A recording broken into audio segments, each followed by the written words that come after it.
قبل ما نبدأ الفيديو، لو ما شفتش ملخص الحلقة الأولى والتانية من المسلسل روح شوفهم دلوقتي عشان تفهم المسلسل بيتكلم عن إيه. هتلاقي اللينكات في وصف الفيديو. وبنكمل ملخص المسلسل. بتبدأ الحلقة التالتة من المسلسل وبنكون في عام 2019، وبيكون نيمار حاليا في باريس سان جيرمان وعايز يرجع برشلونة زي ما قلنا الحلقة اللي فاتت.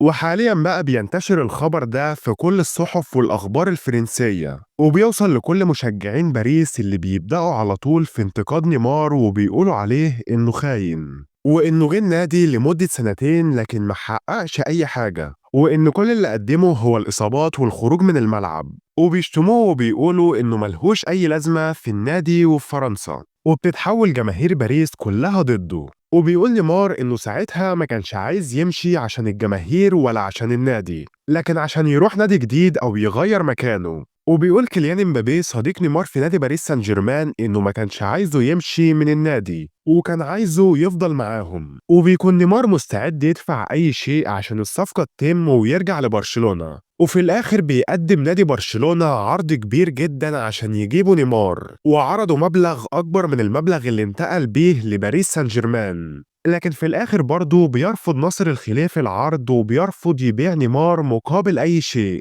وبيقبل نيمار بالأمر الواقع وبيضطر يكمل في باريس. وبيقول ماركينيوس صديق نيمار في الفريق إن جماهير باريس كده حقدت على نيمار، وده لأنه كان عايز يمشي من النادي. وفعلا بتستمر جماهير باريس في انتقاد نيمار وبيقولوا عليه إنه خاين، وكانوا في كل مباراة بيلعبها بيفضلوا يشتموا فيه، وكان كل ما ينزل الملعب أو يلمس الكورة كانوا بيصيحوا عليه صيحات استهجان. وكانت فترة صعبة جدا بالنسبة لنيمار لحد ما بنيجي للمباراة الخامسة في الدوري أمام نادي ستراسبورج، وبرضه بيتعرض نيمار لشتايم وصيحات استهجان. وبيقول نيمار إنه كان بيحب الجو ده، جو إن الكل يكون بيهتف ضده، وبيقول إن ده بيديله عزيمة وقوة عشان يرد عليهم ويثبت لهم إنه عكس تفكيرهم فيه. وفعلا بيفضل نيمار يتلقى صيحات استهجان وشتايم لحد قبل نهاية المباراة، لحد ما بيسجل هدف أسطوري بيجبر الجماهير إنها تسقف له ويبطلوا شتايم فيه وصيحات استهجان. وبيقول نيمار إن ده يوم مهم جدا بالنسبة له لأنه قدر يسجل هدف ويظهر بقاء انتمائه للنادي. وبنيجي لأجازة رأس السنة، وبيقول نيمار إن الناس بتقول عليه إنه شخص مهم ونجم عالمي أكتر ما هو لاعب كرة قدم، وبيقول إنه مش عايز كده وعايز يبقى لاعب كرة قدم فقط ويكون مركز في مسيرته المهنية. وبندخل عام 2020 وبنسمع في الأخبار عن خبر مهم، خبر هيأثر في نيمار وحياته بالكامل، وهو خبر وفاة اللاعب كوبي براينت لاعب فريق ليكرز لكرة السلة، واللي بيكون صديق مقرب جدا لنيمار. ولما بيسمع نيمار الخبر بيزعل جدا وبيفضل فترة كبيرة جدا منعزل وحزين على صديقه. وبيقول نيمار إن كوبي براينت هو صديقه ومثله الأعلى في الحياة، وبيقول إنه مش مصدق إنه توفى حتى الآن. بعدها بيكون نيمار قاعد مع أبوه وبيطلب منه أبوه إنه يهتم بالشركة أكتر ويهتم بإدارتها. وعشان تفهم الشركة دي بتاعت مين ولا مين أسسها ارجع دلوقتي شوف الحلقات اللي فاتت وهتفهم كل حاجة. لكن نيمار ما بيكونش عايز كده ومش عايز يهتم بالشركة وإدارة الشركة ويترك كرة القدم، وبيقول إن كل حلمه إنه يلعب كرة القدم فقط ويحقق دوري الأبطال. وبيقول نيمار إن بقاله سنتين مع نادي باريس سان جيرمان وكان كل موسم بتحصل له إصابة وما يقدرش يكمل الموسم ويلعب دوري الأبطال. وبيقول إنه بيتمنى إنه يكمل الموسم ده لآخره ويلعب دوري الأبطال ويحققوه، وبيقول إنه ناوي يخلي باله الموسم ده ويحاول يبتعد عن الإصابات. لكن قبل الموسم ده بتيجي مفاجأة كبيرة جدا للعالم كله وهي فيروس كورونا.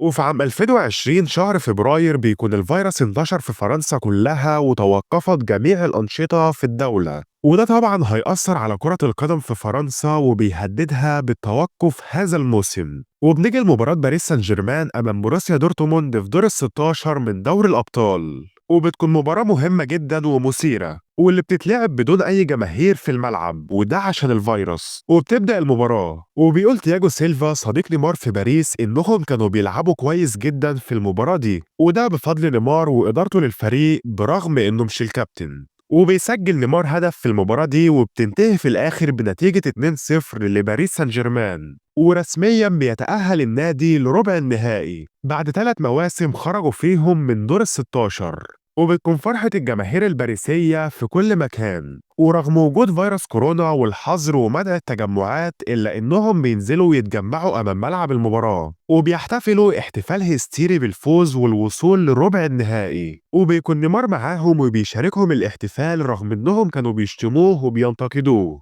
وبعدها بقى بنيجي لفترة التوقف العالمي واللي فيها هتتوقف المدارس والجامعات والبطولات الأوروبية والعالمية، ومنهم طبعا بطولة دوري الأبطال اللي بيتم تأجيلها. وبيرجع نيمار لبلده البرازيل وبيقضي وقته مع عيلته وأصدقائه في المنزل، وبيتدربوا ويلعبوا وبيصوروا فيديوهات وبيقضوا وقت طويل مع بعض. وبعد 5 شهور بترجع من تاني الكرة في أوروبا لكن وسط إجراءات احترازية، وبيرجعوا اللاعبين من تاني للعب والتدريب، وبيكون كل اللاعبين خارجين من فترة الحجر الصحي مجهدين ومش قادرين يلعبوا، وده بسبب القعدة والراحة. لكن نيمار هو الوحيد اللي بيكون قادر يجري ويلعب، وده عشان نيمار اتدرب ولعب كتير في الأجازة والحجر الصحي. وبنرجع لبطولة دوري الأبطال من تاني واللي تم تأجيلها قبل كده لمدة 5 شهور، وبنيجي لدور ربع النهائي واللي فيها هيلعب نادي باريس سان جيرمان أمام نادي أتلانتا. وبتبدأ المباراة وفي الدقيقة 27 من المباراة بيسجل نادي أتلانتا هدف أول في المباراة وبتصبح النتيجة 1-0. وبيقول تياجو سيلفا لاعب باريس إن المباراة كانت صعبة جدا بالنسبة لهم، وحتى الدقيقة 80 كانوا بيلعبوا بطريقة سيئة جدا وكان استحالة يفوزوا في المباراة دي بأي شكل. وبيقول كمان إن السر اللي هيخليهم يرجعوا بالنتيجة ويفوزوا بالمباراة هو نيمار، وإن نيمار لو ركز شوية في الكام دقيقة دول هيقدروا يكسبوا ويتأهلوا. وفعلا بيركز نيمار وبيقدر يصنع اسيست لصديقه ماركينيوس واللي بيسجل هدف أول لباريس سان جيرمان، وبتصبح النتيجة 1-1. وبيحتفل اللاعبين احتفالات هستيرية وبتفرح جماهير باريس سان جيرمان بالهدف وبيحتفلوا احتفالات جنونية. وفي الدقيقة 92 وفي الوقت المحتسب بدل الضائع بيسجل نادي باريس سان جيرمان هدف تاني في المباراة وبيعملوا ريمونتادا تاريخية، وبتحتفل الجماهير بالهدف التاني وبيحتفل اللاعبين وبيكونوا في قمة الفرحة. وبتنتهي المباراة في الآخر بنتيجة 2-1 لباريس سان جيرمان، وبيتأهل النادي لدور نص النهائي بعد 25 عام من المحاولة. وبتكون جماهير باريس مش مصدقة إن ده حصل وبيكونوا في قمة السعادة، وبيرجعوا يحبوا نيمار من تاني وبيقولوا عليه إنه أفضل لاعب في التاريخ. وبيكون نيمار في لقاء صحفي بعد المباراة وبتطلع منه كلمة فرنسية عفوية وهي كلمة بايتاو واللي معناها الأب هنا، وبعد ما بتسمعها الناس منه بتنتشر الكلمة دي في كل حتة في العالم والكل كان بيقولها، وبتكون دي كلمة نيمار الشهيرة اللي بيقولها دايما في أي مكان. بعدها بيتعمل لنيمار أغنية باسمه وبتكون أغنية عن مسيرة نيمار وعن الفرق اللي لعب فيها حتى الآن والبطولات اللي حققها، وبتنزل الأغنية دي وبتنتشر في البرازيل وفي فرنسا وفي العالم كله. وبترجع جماهير باريس تعشق نيمار من تاني وبيرجع نيمار يشعر إن نادي باريس سان جيرمان هو بيته التاني. وبتقول وسائل الإعلام الفرنسية إن نيمار حاليا في أفضل فترة في مسيرته الكروية وإنه مقدم أداء أسطوري مع النادي في الدوري الفرنسي وفي دوري الأبطال. وبنيجي لدور نص النهائي من دوري الأبطال، وفي نص النهائي هيلعب نادي باريس سان جيرمان أمام نادي لايبزيش. وبتبدأ المباراة وبيسجل ماركينيوس هدف أول للنادي وبتصبح النتيجة 1-0 لباريس. بعدها بيعمل نيمار اسيست لدي ماريا وبيسجل دي ماريا الهدف الثاني لباريس، وبتنتهي المباراة في الآخر بنتيجة 3-0 لباريس سان جيرمان، ورسميا بيتأهل النادي لنهائي دوري أبطال أوروبا 2019-2020. وبيحتفل اللاعبين بالإنجاز العظيم ده بشكل جنوني وبيستمر احتفالهم حتى في غرفة تغيير الملابس، وما بيكونش حد مصدق إن نادي باريس سان جيرمان وصل فعلا لنهائي دوري أبطال أوروبا. وبنيجي لمباراة النهائي اللي هتكون أمام نادي بايرن ميونخ، وبيكون ده أول نهائي دوري أبطال يلعبه نادي باريس سان جيرمان في تاريخه. وبيقول نيمار إنه كان عنده أمل كبير وثقة في نفسه وكان حاسس إنهم هيفوزوا بالبطولة. وبتبدأ المباراة وفي بداية المباراة بيسدد نيمار تسديدة جميلة لكن بيصدها حارس بايرن ميونخ، وما بترجع لنيمار وبيكون هيكمل عليها برضه بيصدها الحارس وبتضيع الهجمة دي. وبيحصل نادي باريس سان جيرمان على فرص تانية كتير للتسجيل لكن كلها بتضيع. وبنيجي للدقيقة 59 من المباراة وبيرفع لاعب من بايرن ميونخ الكورة للاعب آخر وبيتمكنوا من تسجيل هدف أول في المباراة. وبتصبح النتيجة 1-0 لنادي بايرن ميونخ.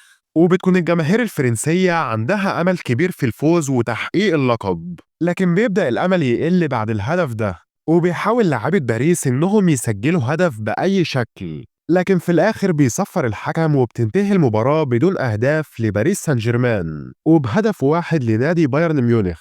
وتصبح النتيجة 1-0 ويفوز نادي بايرن ميونخ بالبطولة، ويصبح نادي باريس سان جيرمان هو الوصيف. وبيكون مشجعين النادي واللاعبين في قمة حزنهم على الخسارة في النهائي وعدم تحقيق البطولة، لكن في نفس الوقت بيكونوا فخورين إنهم قدروا يوصلوا للنهائي وقدروا يصنعوا التاريخ. وبترفع لاعيبة بايرن ميونخ الكاس وبيحتفلوا، وبيشوفهم نيمار وبيكون حزين جدا، لكن برضه بيبقى فخور بالوصول للنهائي حتى لو محققش اللقب. وبيقول والد نيمار إنه فخور بنيمار جدا، وإنه دايما بيتكلم عنه في كل مكان وبيفتخر بيه في كل وقت. وبيقول إن العيلة كلها دايما بتكون جنب نيمار وبيساندوه في أي حاجة.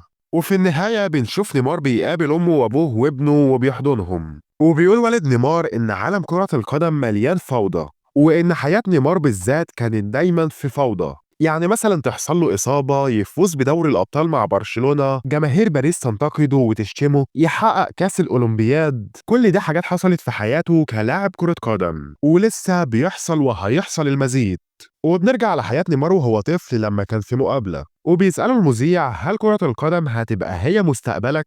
فبيرد نيمار بكل ثقة وبيقول وكان واثق من إنه هيقدر يحقق حلمه ويصبح لاعب كرة قدم. وبيحكي نيمار وبيقول إن هو وأصدقائه لما كانوا أطفال ما كانوش بيلاقوا مكان أو نادي يلعبوا فيه كرة براحتهم، وإن كان في مواهب كتير، بس بسبب الفقر وقلة الاهتمام بالكورة ضاعت المواهب دي وضاعت أحلام الأطفال اللي كانوا بيحلموا يبقوا زي نيمار في يوم من الأيام. عشان كده بيقرر نيمار يفتح مؤسسة خيرية في البرازيل للأطفال الفقراء، مؤسسة تقدر تكتشف المواهب في الرياضات المختلفة والتعليم الأطفال بشكل مجاني. وبيقول نيمار إنه في كل أجازة بيسافر البرازيل ويروح المؤسسة يقضي وقت كبير مع الأطفال هناك ويطمن عليهم وعلى أحوالهم. وبيقول ديفيد بيكهام إن اللي نيمار عمله ده شيء جميل، وإنه بكده هيساعد أطفال كتير تحترف وتتعلم وتعيش حياتها. وبيقول ليما لاعب سانتوس السابق واللي ساعد نيمار في الحلقة الأولى إنه يوصل للعب في نادي سانتوس، بيقول إن نيمار اتعلم وقدر يحقق نجاح كبير،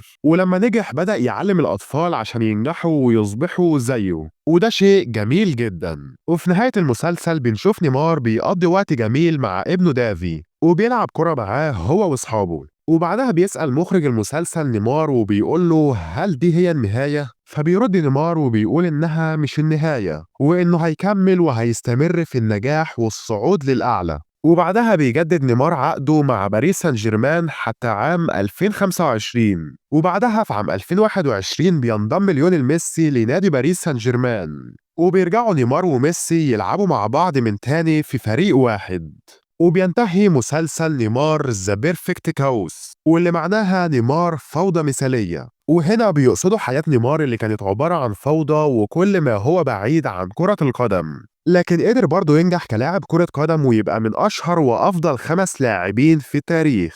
بس كده. لو عجبك التلخيص والمسلسل بشكل عام ما تنساش تعمل لايك للفيديو واشتراك في القناة عشان تشوف ملخصات الأفلام والمسلسلات اللي جاية.